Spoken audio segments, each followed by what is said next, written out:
2005 Prius. This is a conclusive video. This video is how to install a tilt sensor and a shock sensor to the factory OEM alarm if you have one. If you don't, then this doesn't apply. We're gonna install a 504K shock sensor, and it looks like that. And then we're gonna install a 507 tilt sensor, and these are the instructions that come with it. And the point is to use the tilt sensor so when somebody steals your cat, they jack it up, the tilt sensor comes on. Somehow if the car gets vibrated, the shock sensor will come on. So that's the idea. Here are some points to notice: that we have a tilt sensor here, we have a pod here. This pod comes with the 504K, and the tilt sensor comes with a 507 tilt sensor. To wire it up is you need to go find the door switch trigger, which basically when it goes in like this, there's no ground. When you let go, there's a ground signal that gets sent to the car. And I found for the 05 Prius, in here comes out a line, and that line is the same line as this. You may find two colors, one of it will work and the other one does not. So anytime something out of these two sensors, or that sensor and that shock sensor in there, when it feeds this line a ground signal, then the factory alarm will come on. So to get those two things to work, that shock sensor there and this tilt sensor, they both need constant 12 volts. For the 05 Prius, you can find the constant 12 volt by looking at these plugs here. And if you count 1, 2, 3, 4 down, you get a green. You get a green wire. And then I tapped out, a T tapped out a green wire, and that's constant 12 volts. And if you go down to the top, you go to 1, 2, and you get to the second plug, which is blue. And again, you count 4 wires down. 1, 2, 3, 4. You get a pink wire. This is ignition with the key. You only get 12 volts when you're trying the key. So given those two things, that's enough to power everything up. And then I found my ground source here at this that plug right there. I just took out this 10mm and put in a ground. So those three things will feed the system. So the first thing you're going to wire up is the 504 shock sensor, and it comes with a shock sensor, and it comes with this LED pod. Then you mount it somewhere, zip tie it, and then once you connect everything, then to add the tilt sensor, you just tee it into the wire that's coming out from the shock sensor, and it's the colors match up exactly. Orange goes with orange, red goes with red, and blue goes with blue. Please note that do it exactly like this. If you don't, and you connect this blue wire that's coming from the tilt sensor directly to the car, the shock sensor can burn up. I have proof of three tilt sensors that will burn up. So you can do this whole thing with the diodes and relays, but it's not necessary if you directly connect it to the shock sensor that comes with this pod. One of the points of the pod is, you see it's flashing right now. If I hit this toggle switch down, it will light up, illuminate, and it is illuminating there. And once it illuminates, then the shock sensor doesn't work anymore. And so say you're armed and you're sitting in the car, you can just hit that switch and the tilt sensor won't activate. Or if you're parked at some place that's really, let's say, shakes your car a lot and you just want the shock sensor off, or something is like constantly bumping into your car, and you hit that off, this is off, and flashing means it's on. So you have that option. Now, this guy has two plugs here. Let's read the directions here. So if you cut one of these lines, if you cut the white loop, the unit has two loops, one white and the other is black. For settings both tilt threshold and arming delay, the two wire loops are located. The black loop controls the tilt sensitivity threshold. They detects the vehicle lifting. A 1 degree threshold is the default. If the black is cut, then the 3 degree is selected. So if you cut the white loop, then a 10-second delay is set. If the white loop is cut, then the 2-minute delay is selected before activating. All right.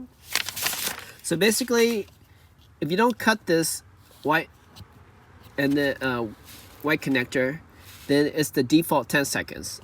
Once 10 seconds has passed, then it's armed. If you cut it, then 2 minutes will go past and it will arm. If you cut the black wire, then the default before you cut it is a 1 degree tilt. It'll come on. If you cut it, then it will become a 3 degrees. Then it'll come on.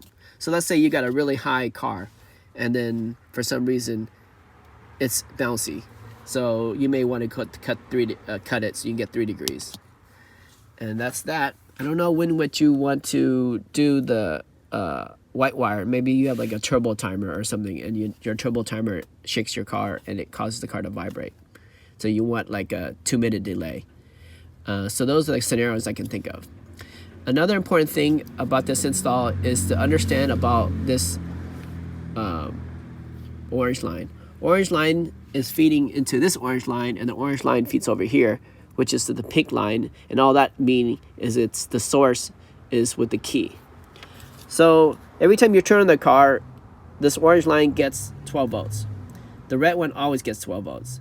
So the minute you shut down the car, there is no more key or 12 volts in the orange lining.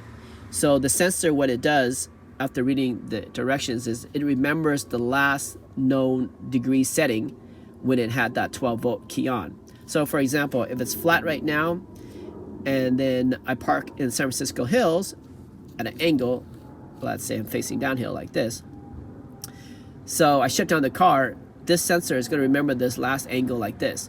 And if somebody tries to jack up the car another direction like that, then the alarm will come on because it's referencing the last angle that 12 volts fed it. So that's a unique thing to that. So that's how you do this install. Enough said, but I would like to reiterate is tie the blue line into the same blue line. So let's show this thing working after all this talking. It's been like 8 minutes. So let's get a car key.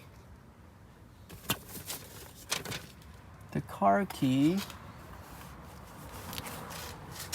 is somewhere. Let's see if it's inside the car. Key is not in the car.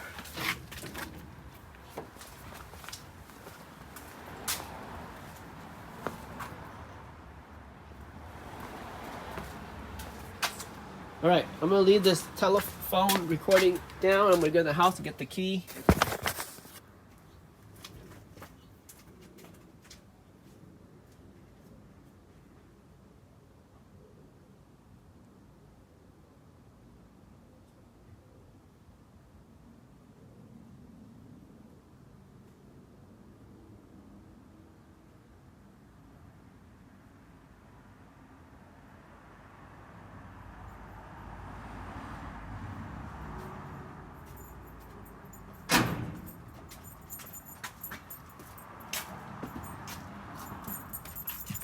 Okay, got the key. First off, let's go ahead and start the car so we can roll down the windows. Windows are down. Let's take some of this stuff down. See the dash.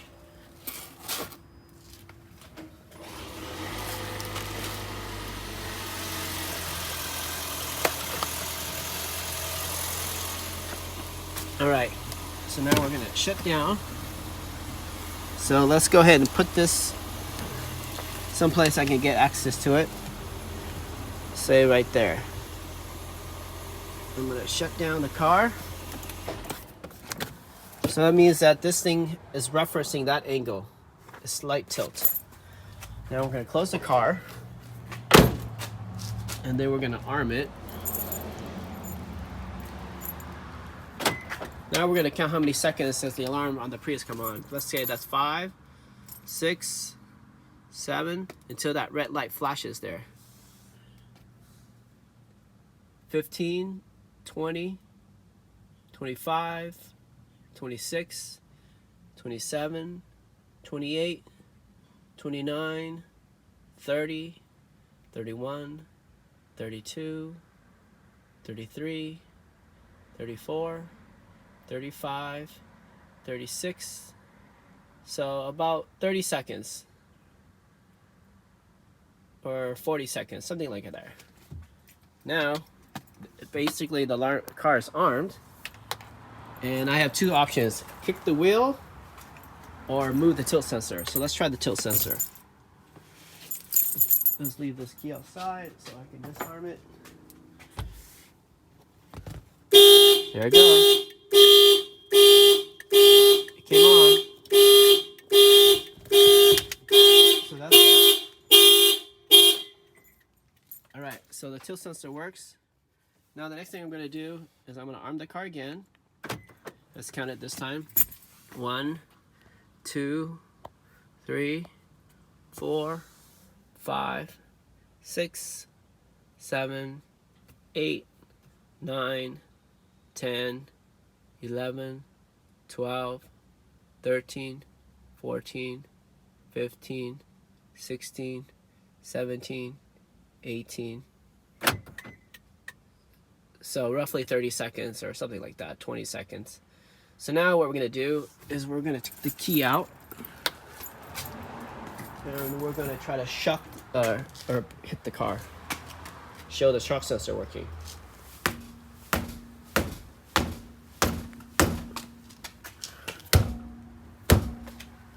So the shock sensor is not working.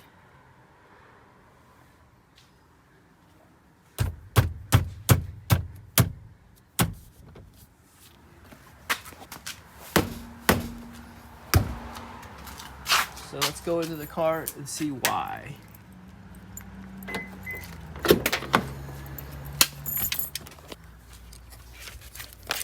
The pod is flashing.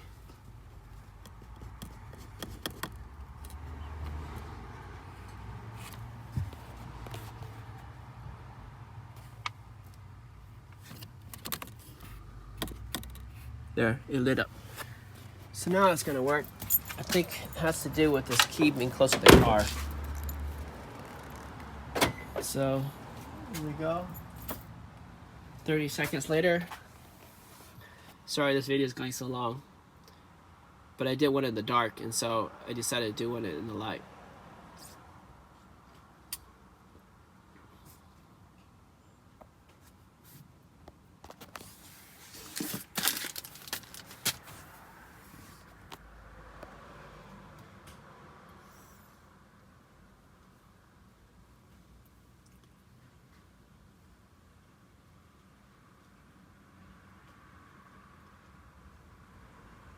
Alright, car should be armed. Let's check out the shock sensor. There you go. Kick the car. So it shows that the shock sensor works. So now, like with all shock sensors, if you're new to alarms, you want to connect it in a way where you have access to that orange circle thing. Basically, it's a place for you to put a small pocket screwdriver to turn it to create its sensitivity. I'll zoom in. Right there. So if you turn it clockwise, it will be more sensitive to cars that's driving by that shakes the car, it will come on. If you turn it counterclockwise, it'll be less sensitive.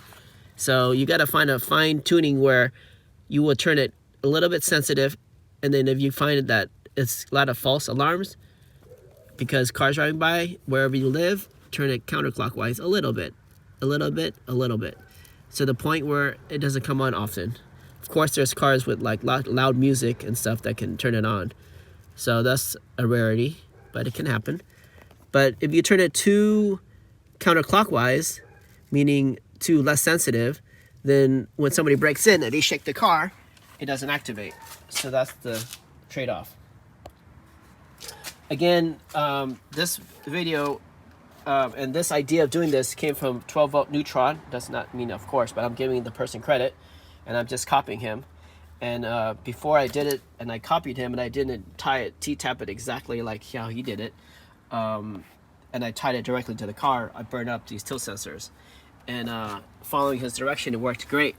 But he does T-tap because he does it for a living, and he's under time, I'm sure.